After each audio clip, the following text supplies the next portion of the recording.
Hello, this is CJ, and it's been a while since the last video, hasn't it? It's been about 3 months since my last haul. COVID has pushed pre-orders and pre-purchases back for months. There really just hasn't been that much new manga that's come out lately, and to be honest with you guys, that's kind of okay. Normally, I would make an intro where I cry in despair and do some silly thing lamenting over the fact that there's not that much manga available, but I'm gonna be honest with you guys, I'm very lucky. I'm lucky to be where I am right now. I am very fortunate to have a backlog of manga. I'm very fortunate to know that me, my family, and my friends are mostly safe, mostly doing good, and I'm just gonna be grateful right now. So if you don't see videos coming out on this channel for the next few months, yeah, that would be why. So I hope that you as well take this time to appreciate the manga that you do have, reread some of your favorite series, and let's appreciate the good in this very, very strange time. Anyway, let's go ahead and get to the manga. Here are my manga pickups for May, June, and July 2020. Let's go ahead and get started. First with 20th Century Boys, and yeah, it's pretty stereotypical at this point to have a manga pickup video and have 20th Century Boys. So these are volumes 7 and 8 of the Omnibus, and I will say that the Omnibus release is really, really good. In fact, it might be one of Viz Media's best publications ever. Like, just quality-wise. I mean, this is paperback, but it feels like the quality of hardcover. It's just really, really good.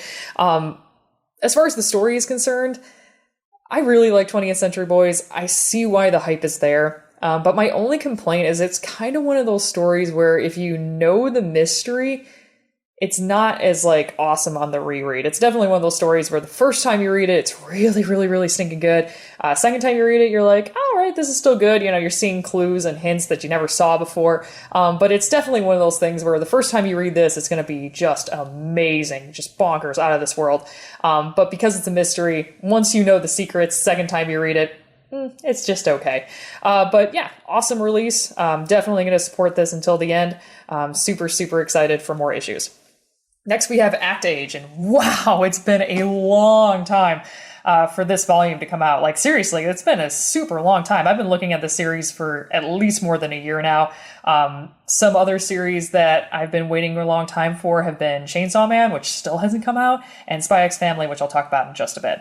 So Act Age is a very unique series in Shonen Jump. It's about a girl who wants to be an actress to support her family, and yeah, that's basically it. I mean, there's no twist where she has to fight like a giant robot or something like that. It's just about this girl wanting to be an actress. So much like many Shonen Jump series, they teach you about acting in a very like preteen friendly way. So there's one part in the first volume where she basically learns that she only knows what method acting is and like nothing else. And it's like, for anybody who has even acted in like a high school play, you would know what method acting is. You don't need to be super explained to about what method acting is. But you got to remember that these series are written for teenagers. You know, this isn't a series written for adults. So a lot of the characters are going to explain things in a way that seems insulting to the reader. But in reality, again, you got to remember the audience. Overall, I'm excited to see what the second volume brings. I really like the main character. Yeah, I'll keep an eye on this one. Next, we have a bride story, and this is the 8th volume of the series, gifted to me by my friend Peter. Thank you so much. This series is beautiful. I've talked about it before. The art is gorgeous. The only problem, though, is that it's hardcover. So these volumes can be very expensive. This particular story arc is about a girl who's a minor character in the beginning of the series. So now we're starting to learn a little bit more about her as she basically recovers from this accident and has to basically build up her dowry again in order to get married. And it's very interesting. And I mean, you learn a lot about her culture and about the cultures of the people around her and like the different villages and stuff. A bride story isn't just about one bride, it's about many brides. And each of the brides so far has had a pretty solid story. So very much looking forward to finishing this volume. I haven't finished it just yet. And I think this story arc concludes in the 9th volume. Next we have Cosmo Familia by Hanakage. And this one I was really super interested in. So Hanakage, if you're not familiar with that mangaka, they wrote the adaptation of Puella Magi Madoka Magica, The Different Story, and the movie Rebellion. So this is the mangaka that did the Monica manga adaptation. So this is their own original story. And as far as how it is, I want to be frank when I say this. Magical girls tend to have this issue. Like, this type of story tends to have an issue where there's not a lot of logic in the story. So the power of the magical girl isn't necessarily related to her accomplishing certain feats and goals and stuff like that. It's more of like the emotional tone of the story. It's what I like to call emotional storytelling. So once the heroine believes in herself and, finds her true justice or something like that, then she becomes super powerful and then she can save the day. Cosmo Familia has a little bit of that. So if you're jumping into a story where you're like, hey, I'm super into like, hard logic, hard evidence, stuff like that, you're not going to find it here. Overall, though, the art's really pretty. I think I want to give this a fair shake and wait for the second volume before I really give like a solid opinion on it. But so far, I'm kind of liking what I see. Interested to see what the second volume brings. Next, we have Dead Demons, Destruction. Asano, you glorious, glorious mangaka. I love all of Asano's work. Except for Poon Poon. And that's not because I think Poon Poon's bad. That was just a little bit too rough for me. And I especially love this series. Now, as I may have mentioned before, or maybe I'm just mentioning this now, I was a dirty scanlator, and I read this series basically, I think, up to about volume 6 online when I was first checking this out. Now that I don't scanlate anymore, I'm finally able to access this series legally and embrace this new content. And man, it's good. My only problem, though, is that apparently this series went on hiatus. So it's going to be a really, really stinking long time before we get that 9th volume. So let's enjoy what we got. This volume in particular is really, really good. Maybe one of the best volumes in the series so far. I am so looking forward to 9 when we eventually get it. Next we got JoJo. Good stuff. Part 5, Volume 5. This is the introduction to Kira. In fact, it's like the first page. Kira's there. He's like, sup, it's sandwich time. And I'm like, oh boy. So this volume, as those of you might know who have seen the anime or have read this part of the manga, this volume's intense. I mean, this is where part 4 really starts to make its strides. And yeah, I can't recommend it enough. I'm really sad because JoJo, and I'm a bit at fault for this, JoJo fans like to hype up the series, and so people go into JoJo really not really understanding what it is and kind of are just surprised by what they get. So JoJo's a classic. Go into it, enjoy it if you want, but try not to overhype it, guys. JoJo is JoJo and it's great, but let's stop pretending like it's God's gift to manga, even though it's kind of God's gift to manga. But anyway, next up we have Kaguya-sama Love is War. I gave this series a second chance. This is volumes 6 and 7. I got these volumes in particular because a friend of mine is a really big fan of the character that premieres in volume 7. And yeah, the character's really, really fun. She kind of reminds me of like Taka from Danganronpa, if you ever played that game. Like a morally superior character that has her morals challenged in a really, really funny way. I am not sure when I'm going to get more volumes of this. It's cute, it's funny, the jokes are really, really good, but I didn't latch onto the series as easily as most people that I know did, so yeah, we'll see. I'm going to get more volumes eventually, but, time will tell. Next we have Mob Psycho 100 Volume 5, and again, as I've mentioned before in the past, Mob Psycho 100 is not the prettiest manga you're ever going to read.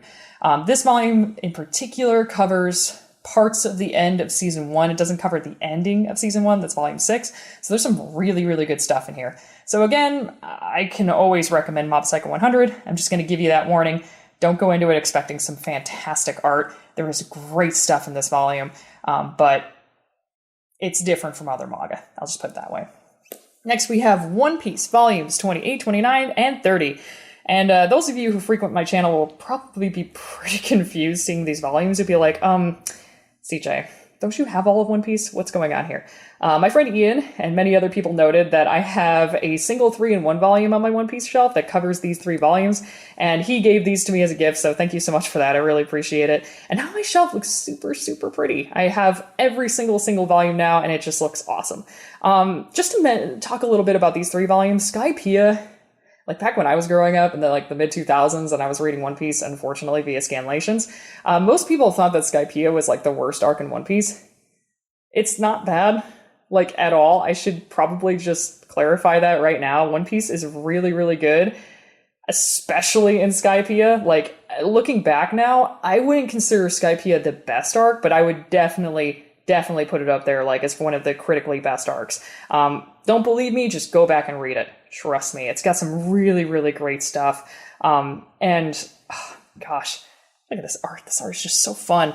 I miss when One Piece just had, how do I put this the right way? Like, One Piece these days is not bad at all. I should probably clarify. Like, this isn't me complaining. But One Piece these days, like, you read, like, One Piece, and it's like the pages seem so crowded, where back then it was a little bit more free. There was a little bit more space for characters to walk around. And these volumes definitely gave me a major flashback of that. So, very cool volumes. Thank you again, my friend. Next, we'll go to One Punch Man. So good. So volume 20 continues this trend where, if I believe you put together 19, 20, 21, and 22, we're going to get like one big image. I will say about this volume in particular, it was very Ako Taco buying this volume physically. Oh boy. Why? This is so why. But anyway, One Punch Man's great. What else can I say about it? You guys all know One Punch Man. The art just kicks so much butt, and I'm so continuing to look forward to collect this series. But again, as I've said before, although I have noticed, at least on my end, this might be personal experience, it seems like Viz Media is doing better at making sure that their spines look okay. Like this one looks pretty good, but I'm still continuing to buy Viz volumes physically by like actually going to a store, buying them, to make sure I'm not getting any crooked spines in the mail. So Viz Media, I'm appreciating it, and I hope you continue the good job. Next we have, hey, speaking of Viz Media, Spy X Family. Now, of all of the recommendations I give today, this is going to be my highest one. You probably have heard this series before. It's worth it. Like, trust me when I say this, when the anime version of this eventually comes out, people are going to go nuts for Spy X Family. It's really, really fun. Too Long Didn't Read, it's about a spy, and he's trying to infiltrate this school for a mission, but in order to infiltrate the school, he has to have a child who goes to the school, and in order to adopt a child, he has to have a wife, so he, I don't want to spoil how this happens, but he basically, like, pseudo gets together with this girl who, unbeknownst to him, is actually an assassin, and she doesn't know that he's a spy, and the child that they adopt, they don't know is a psychic, but she knows that he's a spy and she's an assassin, and it is hysterical. It is really, really stinking funny. So I highly recommend Spy X Family. It's very wholesome in a very, very strange way. Enjoy this. It's great. Next we have Skullface Bookseller Honda-san. I'm only going to talk a little bit about this one because this one was a little bit of a disappointment for me. I really, really enjoyed this series. This is the last volume in the series. But this volume in particular has about half original content, and then the other half of the volume is like notes about the first 3 volumes and like materials about those volumes. And like, those are interesting and that's great, but I didn't want to pay the full price of one of these volumes to only get like half of the content.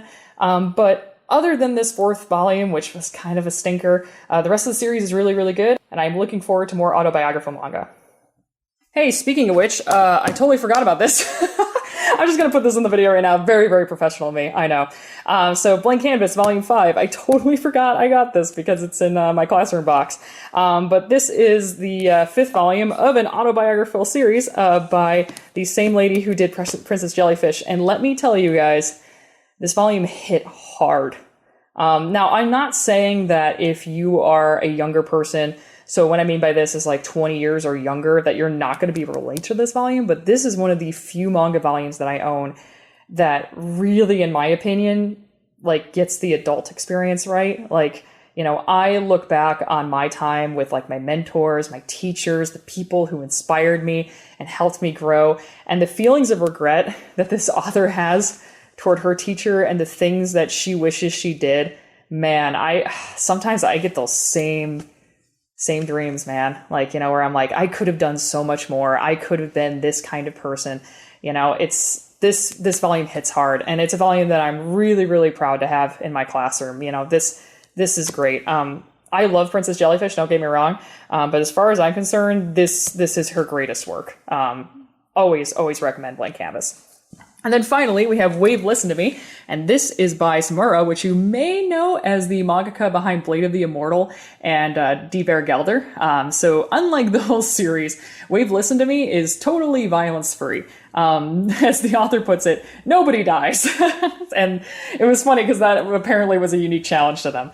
But Wave Listen to Me is about a young woman who's she's basically blackmailed into becoming a radio personality, and it's really, really fun. The comedy's really good. I will warn you guys, it is 16 plus, so this isn't a series for kids, but you probably can tell by all the censored cursing that's on these volume covers.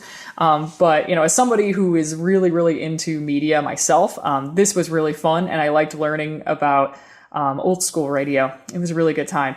Now, I owned these volumes previously on Kindle, and I think they did a really good job with the physical release, but I didn't read past volume 2, so I'm looking forward to volume 3. I hope it's good. Thank you so much for watching this video, and as always, please leave what you've been reading down in the comments below. Now, I'm not taking recommendations at this time because of this whole situation surrounding COVID, but please leave recommendations for others. I want to see what you guys are reading. I want to see what you guys are enjoying. And until next time, this is CJ signing off.